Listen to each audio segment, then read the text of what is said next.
Kukuruz se na ovoj parceli nalazi u fazi trećeg lista. Usled obilnih padavina, korovi su već veoma agresivno krenuli. S obzirom da će se obilna zemljišna vlaga veoma dugo zadržati, u ovoj sezoni možemo očekivati veoma intenzivne talase korovskih vrsta u našim usevima. I definitivno se ne možemo osloniti i ne možemo računati na jedan herbicidni tretman, bilo da se radi o zemljišnom ili folijarnom tretmanu. Zbog toga je veoma važno da korove kontrolišemo i suzbijamo na vreme pravilnim odabirom kvalitetnih herbicida.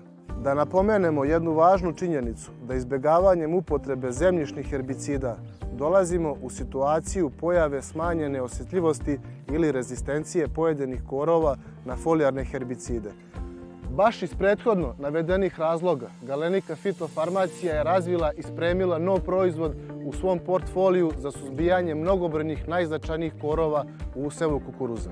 Logan je herbicid koji ima veoma široko vreme primjene, odnosno može se primeniti u usevu kukuruza posle setve, a pre nicanja pa sve do trećeg lista kukuruza. Logan sadrži aktivnu materiju izoksaflutol, a izdvaja se od pojedinih drugih proizvoda na tržištu, zato što sadrži i protektant koji služi da herbicid bude veoma selektivan za kukuruz, a pritom veoma agresivan za korovske vrste.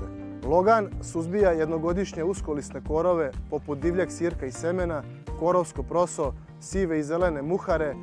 Od širokolisnih korova suzbija ambroziju, lipicu, srcolisnu i običnu pepeljugu, štir, ali i mnoge druge korove. Herbicid se od strane korovskih biljaka usvaja i listom i korenom i njegovo delovanje počinje veoma brzo. Logan je specifičan herbicid i po tome što ima dugo delovanje, odnosno nakon svake kiše njegovo delovanje se reaktivira. To znači da će nakon nicanja korova, kada padne kiša, delovati na korove na koje ima visoku efikasnost i iznikli korovi će odumreti. U praksi je takav vid efikasnosti Logana vidljiv čak i do 6 nedelja od momenta primjene. Logan je veoma praktičan za upotrebu jer jednim proizvodom suzbijamo mnoge i uskolisne i širokolisne korove uz malu količinu primjene od samo 0,4 litre po hektaru, odnosno 1 litar se primenjuje na 2,5 hektara. Primenite Logan od momenta posle setve, a pre nicanja pa sve do trećeg lista kukuruza i obezbedite svom usevu čistu njivu. Galenika fitofarmacija preporučuje